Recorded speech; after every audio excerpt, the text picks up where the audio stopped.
think it's a wild documentary. It's an eye-opening documentary into a lot of what is happening today with men, modern men, struggles. We seem to be at war with each other. The only people that are becoming popular now are the extreme forms of each. It's a race to depravity, isn't it? And where else does it go from here? It's just nuts. Men are kind of saying, well, why should I respect the majority when there's now a large number that I could spend time with, that I could show no respect, no loyalty? Well, what's the point? And everybody that comments, likes and shares and says it's hate and you're horrible and you're a disgusting human, are you aware that you have just funded more of his lifestyle and more of his video doing that? You're doing the wrong thing. Do you feel like you're inside the Manosphere code? I think I was born inside the Manosphere. I think it's a wild documentary. I think it's an eye-opening documentary into a lot of what is happening today with men, modern men, struggles, what we're going through, who our role models are, who young men are listening to, and this mindset towards being a man, women in general. Manosphere. Manosphere, apparently. Louis Theroux's unearthing serious insights into these utter crazy degenerates, people. aren't they? I think the thing is, it's funny as well because he's picked the perfect comeback topic, really, I suppose, considering the time. I mean, you know, I remember him in all the documentaries he's done when it's like prisons and murderers and all this, and it's always been like Nazis and drug addicts, drug cults addicts and things. Yeah, he's done some crazy documentaries, and I think this is the modern day perfect one for him to have done, to actually really get some debate going on what's going on and probably why it's happening. So I don't know. I mean, why? Well, what do you think of it initially? Well, it's blown up, obviously, because it is we're in this time where genuinely we seem to be at war with each other, not as a physical conflict, but from this inadvertent hatred towards masculine, feminine energies where you can't be too masculine. Femininity is being destroyed and they wanting to, or feeling like they need to move more towards this independence and move towards not needing a man. And, you know, there's so many, again, I'm sure on the female influencer side saying, you know, you don't need a man to be happy. You don't need a man to provide. Stop being dependent on men. They're rubbish. They're weak. They're this. And look, that is unfortunately the reality in some cases, or probably in a lot of cases. But there's this war that's going on where men are saying women aren't doing what they're supposed to be doing. Men are saying women aren't doing what they should be doing. Women are saying men aren't doing what they should be doing. And there's just this like bubble, isn't it? That's just continuing to blow up and grow of this disdain for each other. And it's sad because the only people that are becoming popular, and I think the reason for it is because that the only people that are becoming popular now are the extreme forms of each. So the extreme forms of, let's say, feminism, where you've got these really radical far left feminists that create this idea that women can do anything that a man can do, but better. And, you know, that's just not true. There are things that women can do that are way better than men. And there are things that men can do that are better than women. Naturally, look, you've always got a bell curve with some that cross over. But you've got things that are geared towards men and things that are geared towards women. But you've got these extreme feminists and then these extreme masculinists. These extreme toxic males that are at the other side. And then because they're the ones getting the most views, you don't see where most people sit in the middle. And you've got your extreme Bonnie Blues and extreme far lefts. And you've got your extreme far rights, which is this Manosphere thing. And they're all battling against each other. And it's forcing people to kind of pick a camp. Yeah, and I think it's quite funny, actually. The podcast that kind of blew my mind when I heard it announced, and then it actually came out, and I was thinking that is crazy. And it was Rob Moore that did it. It was Bonnie Blue and Andrew Tate, and it's like you've got Bonnie Blue, which you'd argue is the most feminist thing that you can do whenever you want and whatever you want. But you know, I suppose a lot of them hate her because she's gone too far with it and does whatever the fuck she wants. But then I suppose with Andrew Tate as well, a lot of the men don't like him either because he goes too far with it. So it's, as I say, I think it's picturing out the extremes because they're the ones that end up getting the views, as you're saying, because it just cultivates that sort of audience. And I think we need to listen to, you know, the majority less so than the minority. And it showed in that documentary like crazy because although Andrew Tate wasn't in it, his minions are all over the bloody program. And it's like, I mean, HS Ticky, I'd not followed him before. I'd never really seen any videos of him. And I just watched that and I thought, fucking hell, this guy. But you know they're all in cahoots because they're all saying and regurgitating the same shit. But the problem is like I said, the extreme is what we're all used to now. And so if somebody comes on and does a podcast or does a talk and just says the things that that most of us feel, I think the connection gets lost or the extreme draw gets lost because people go, well, yeah, obviously. You know, if I say 2 + 2 is 4, everyone's like, well, yeah, obviously. So they pay no attention. But if I start coming up and saying the world's flat or aliens are real or 2 + 2 is 5 or Jeffrey Epstein is still alive, all these mad conspiracies and things that are extreme, or I'm going to sleep with 1,000 men in a day as Bonnie Blue, or I'm going to do crazy feats of just madness, then people watch it because it's like, no, that's not true, or I don't believe it, and that push to then sort of extremism, as I said, is what is captivating viewers currently, and it's only going to get worse because then what happens is you've got the baseline for norm gets changed. All of a sudden now, if somebody else comes along and says, I'm going to sleep with 1,000 men in 24 hours, somebody go, oh, it's already been done. So it's like, right, well, how do I take that to a further extreme? And I daren't even enter the realm of understanding the possibility of how to make that any worse than it already is. Well, that Lily Phillips is starting to sleep with like fucking pensioners, isn't she? I've started seeing that one. I mean, yeah. And it's like, there'll be like loads, like charity, and it's a form of giving back to the pensioners. She's like going back, yeah. After that, the winter fuel allowance cut. Yeah, she's warming them up, I think. But no, she's like, yeah, going to care homes and like recording sleep with like 78-year-old men, and it's just creepy as shit. You're like watching it, you're like, and she's sitting on her lap, and he's like got his hand on her leg, and I'm like, oh, it's just so horrible. And it's like you say, where else does it go from here? It's just nuts. This just in, breaking news. The subscribe button has still not been pressed. Press it now. And the like. All done? Back to the studio.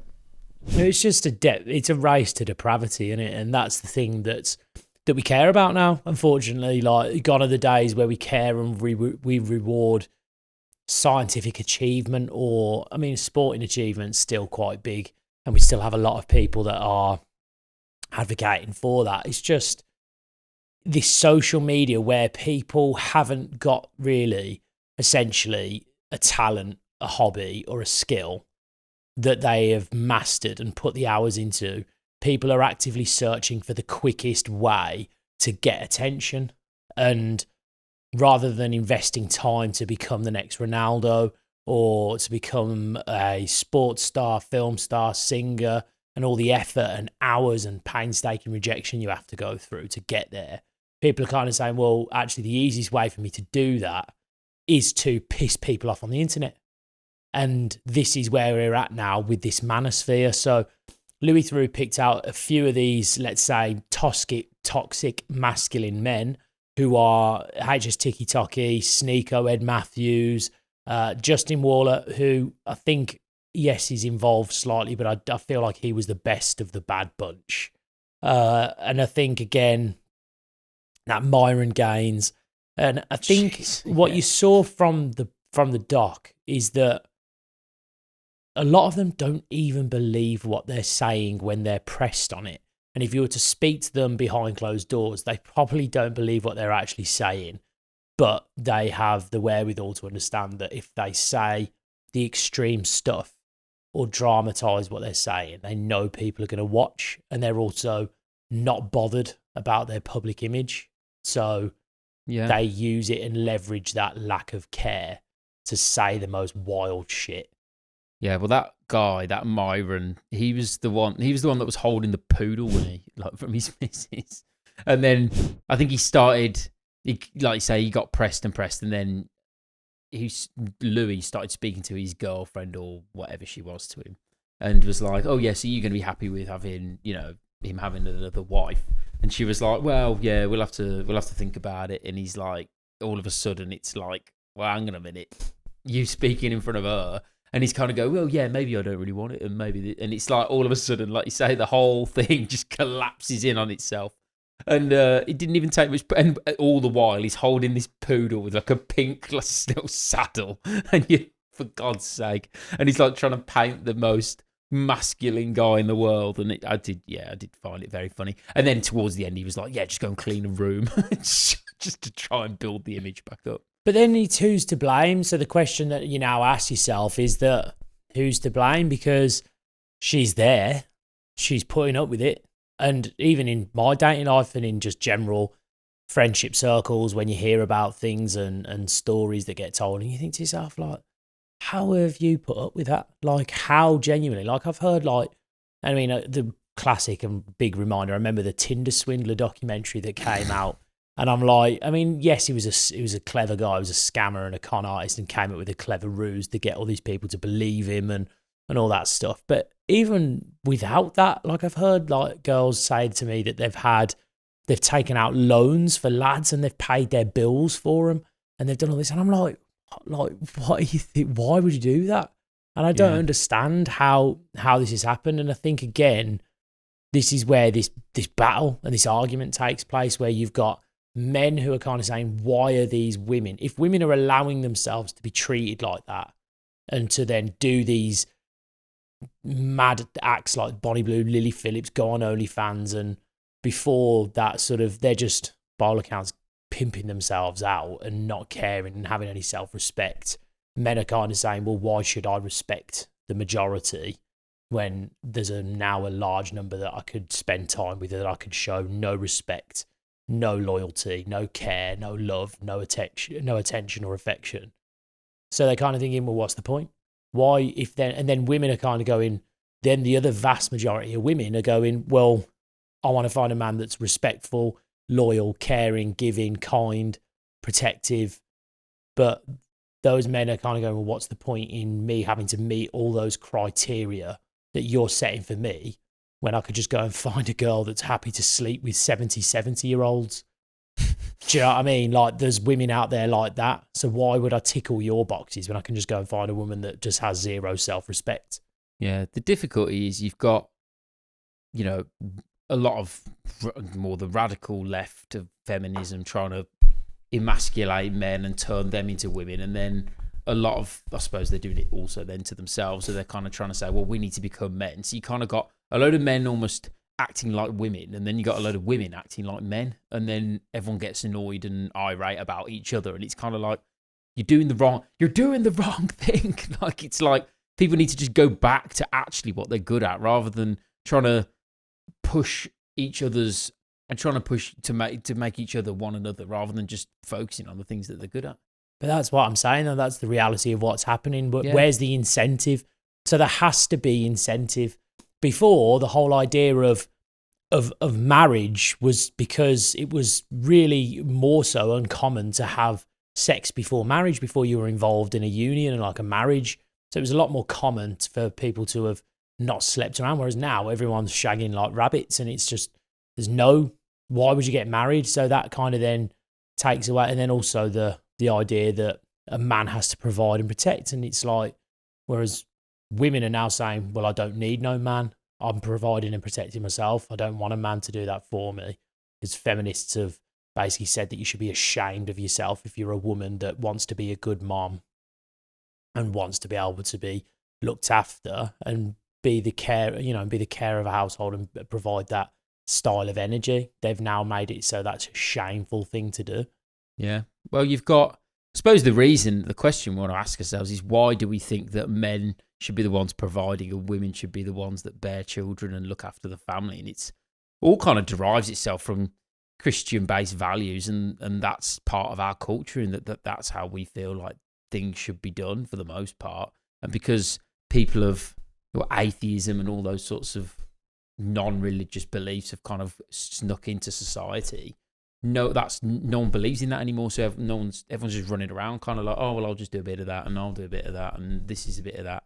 So it's like you need to go back to the fundamentals of Christianity. I think in elements it is, but I think going back even before religion, I think why you're asking why should men be the providers and the protectors, and it's like, well, it's just how it is in almost every ecosystem of every animal or living creature. The male species is the one that offers the protection and the provision for that pride or pack or group or partner. That is just generally how it works.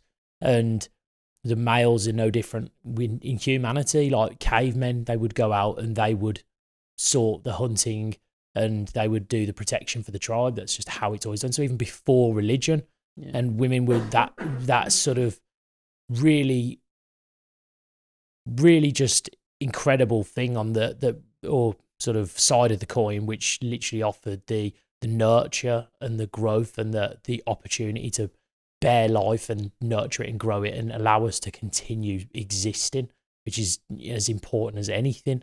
So it's like a perfect union between the two, but that's just, unfortunately now it's been broken down, hasn't it? Nobody wants to do either job. It's like, fuck it, free for all. Let's just do what we all want to do, and there's no rules anymore. Yeah, and I think, the minute that we get back to some sort of working together and actually trying to do these things, then we're going to kind of just be getting worse and worse and worse. And it's just, when you actually look into the, how these people brought up on that Manosphere program, all of them had serious issues. I think all of them grew up with no father in the home, and they all just grew up with just a mum. And so it's like they've all got this weird warped version of what they think masculinity should be because they didn't really have dads around and all that. So it's like they've kind of overextended what they probably think it is to then embody, this sort of person that they've never actually really met. I think at HS, did he meet his dad at some point? Yeah, so his dad was a rugby player. He met his dad. His dad was never involved. He kind of just dipped off and left them to it, and that was it. So he's obviously lived with his mum, which is where you'd think he'd have a better viewpoint of women. But then I go back to what I was saying, that these people are professional clickbaiters. They're professional influencers. They're professional social media what's the word I'm looking for? They're professional social media presences. That is what they do. Their job is to make sure the eyeballs are on them and stay on them for as long as possible. That is their job. So if it was my sole job every day to make sure I had somebody pay attention to what I'm saying and what I'm doing, each day my goal would be to think, right, how can I say something or do something that people are going to comment, like, share, repost. And then when you start looking at it from that lens, because I transfer those shares, likes, comments, and subscribes into sponsorships, into products, into services, into platforms, and monetize it. And so it is a job, it's an exchange. And so when you look at it from that lens, essentially, people are then saying things with the sole goal of getting shares, likes, comments, views. And so you would think, right, what can I say that's going to get that? And then going back to, so the one that I saw was HS, where he's got his mummy and the juice bar. He goes, I don't want a juice bar, mummy. And he's in the clip, and obviously he set that whole clip up because he did it on his live stream. Talking about how fickle social media is, talking about how naive audiences are, and the fact that they will quite simply just believe everything they see online.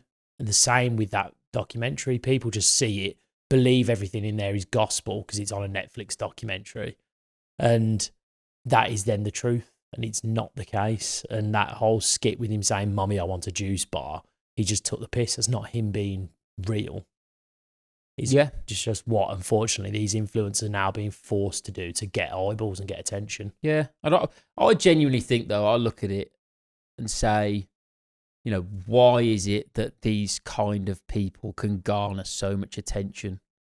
And I think that's fundamentally more aimed at, because people are, well, men are being emasculated and women are being emasculated, and we're not adopting the rules or the natural biology of the things that we're good at. We're kind of trying to find purpose in other people, where, because we've never really been told what a man is, men are looking at it and kind of going, "Oh my God, yeah, that guy is, he's got all this money and he's got all this job and and they get attention, and they end up on a program like this Manosphere thing, because society's failing at actually providing a positive role model when people are growing up, because they're being told you don't need to, you know, like schools, and you know, you can come 5th place, and don't worry, don't brag if you win, and if you do well at school, like, kind of, you know, don't like show it off too much. And people have been downplayed for achievements rather than actually going, you know what, actually you did really well, like you've smashed it, and yeah, last isn't actually really good. Oh yeah, well done, get a last place medal. That was where you got a few last place medals, didn't you? I actually unfortunately missed that phase, so I didn't get a medal at all, so fuming. But you know, there we go, I made my own. But I think that's probably, it's only a small slice of it, but I think because we're not promoting the masculine achievements when they're made, when kids are young, they're getting older and then feeling a bit lost. And then people like, you know, Andrew Tate or Jordan Peterson, HS Ticky Tacky, in whatever form it kind of comes, that then are attracted more so to that. I don't know. I think it's more just the fact that we devaluing what it is to be to be feminine or to be masculine. I think we're just devaluing the whole thing. And I think essentially what is happening is, like, you were never going to, humans are inherently drawn towards extremity, and their sort of fight or flight response being triggered is what will cause us that survival instinct to kick in and remember that. Why we always make sure that we remember, because it's a survival instinct for us to remember about not crossing the road, look both ways without looking both ways, being able to understand stimulus. So does that look hot because I don't want to burn my fingers, and understanding, recognize that. And your memory is more strongly connected to remember the traumas, the negativity, the disasters, and be drawn to it because it's survival instinct. And so what we're doing is essentially just doing shit, like just playing on that, and unfortunately, like, drawing ourselves to the extreme, which means we forget about the people that are just doing the day-to-day good things that we agree with, that everybody can agree with. And we're focusing more so on the, like I said, the Bonnie Blues, the Andrew Tates, the Kim Kardashians, the HS Ticky Tockies. And they're just lapping it up, going, great, I'm going to take this audience now and scam the living daylights out of everyone. And the prime example, and HS, and this is something that I've got personal experience with, was HS Ticky Tacky is exactly, just to give you a play-by-play of exactly what he is doing and the reason he does what he does. And this is the model, and this is what anybody can choose to do. And whether he believes in what he's saying or what he's doing, I'm sure he has a great time doing it. But essentially, he has created a platform where he gets attention by speaking to women, flirting with women, getting with women out when he's out and about, doing gym content to get people to, you know, follow. He's taking steroids to get people to, by all accounts, give him an enhanced version of a male body, certainly at his age, where people were looking at him thinking, wow, well, he's in great shape and he's getting all these girls. So I'm going to follow, like, comment, and put him on a pedestal because he's got the things that I want. He then turned those followers into money by selling gym courses, which allowed him to go on holiday, and then again projects that lifestyle of holidays, cars, money, women, and then people follow it and buy into it even more, builds his audience through all of that, saying extreme stuff and doing extreme shit. and then again transfers that attention into more money by selling a trading course, or I think it was an FX investment platform where, by all accounts, you invest a certain sum of money, £500, £600, and he gets a percentage of every trade that you make or every deposit that you make. And so if you've convinced 10,000 people that you have made your money through this secret platform, and they're all depositing £500, all of a sudden you're making a good drink on your audience. And if you can get them to do it every month, and you then convince more people to keep doing it, and then that's why you have to maintain the audience. You have to increase the audience. You have to get new eyeballs onto doing what you're doing. And that's why the extreme content pays off. And then you can use the money from the platform that you've made, where you've scammed people really and not really offered anything. And then you use that money to then have more extravagance and have more women around you and more holidays and more cars, which gets more eyeballs, which then gets more people to invest in your platform. So it's this whole Ponzi scheme of him just taking people's money and saying extreme shit, doing extreme shit, whether he believes it or not. He's doing it for the purpose of just living a lifestyle through his audience's wallets. Yeah, but do you think then do you think he'd still have gone down that same path if he had a strong dad, like in the house, his whole life? Yeah, well, it becomes each their own then at that point, because it's a tough one, because you look at Bonnie Blue and she says, I've got a really good family and they're all supportive of what I'm doing. Now, I've got a 2-year-old daughter, and I shudder to think the idea that she would end up anything going down the road Bonnie Blue goes down. You know, it's easy to turn around as what HS Tiki said and goes, oh, if I had a son and he was gay, I'd disown him. It's very tough because you love your children no matter what.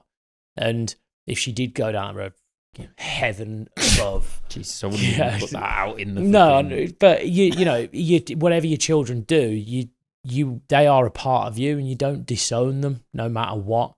And so he is saying that once again, because it's extreme content, it's extreme expressive opinion that he knows people are going to jump on him, and especially because it's the LGBTQ, there you go, it's that community who, let's be honest, have a history of being quite firm when it comes to a reaction to them being ridiculed in public, and so they jump on him, share, comment, hatred. But that's all good for the algorithm. So he's saying, I'd disown my gay son.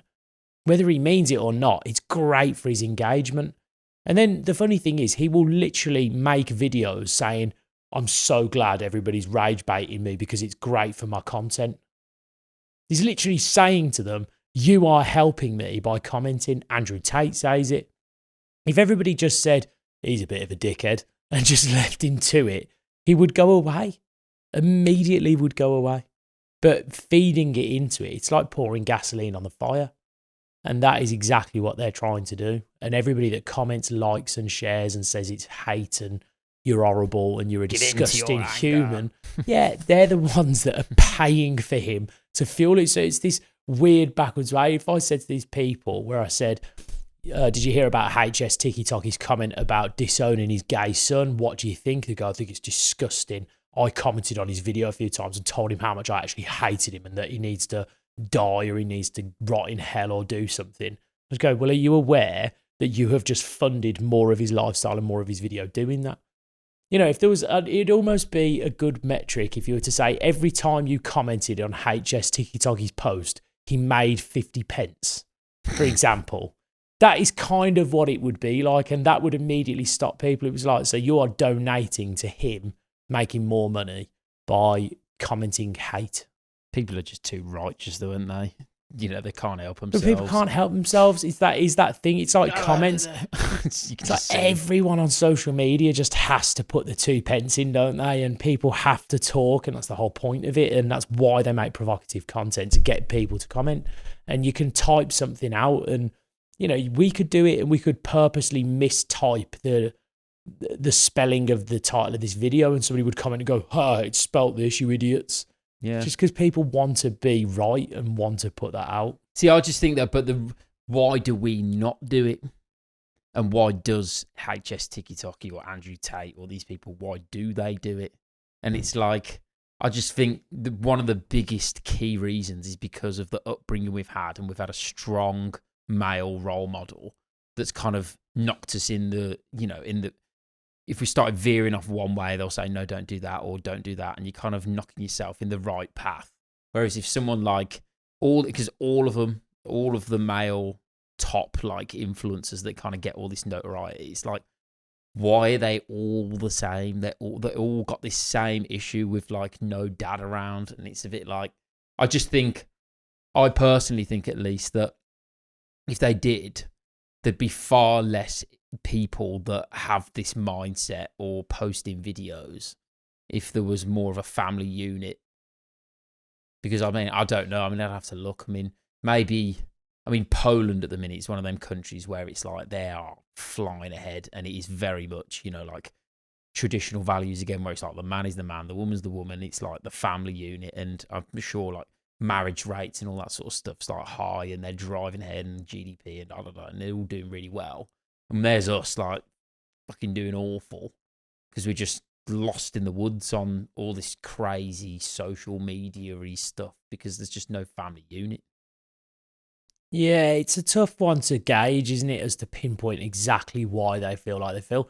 A lot of it has got to be down to the self-respect, the respect for their family, the respect for their name, the respect for where they come from. Because again, if it was Bonnie Blue and she had respect for her family, she wouldn't be getting drilled out by 1,000 man in 24 hours.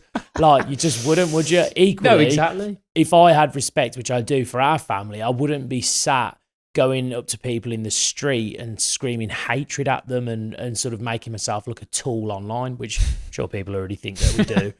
But we're trying to, essentially what we're trying to do is be a cause for good and help people rather than put people down or do it under this false pretense of trying to be a strong man. We're going to be a strong man, and for that you got to, get your bitches to clean up and get your bitches to wash your clothes. It's like, it's ridiculous. It's absolutely ridiculous. And if you think that, then you belong with the bottom sections of society. That's just generally how it is. But we don't believe that because we got respect for the families and our mom and our dad where we've come from. So maybe you're onto something.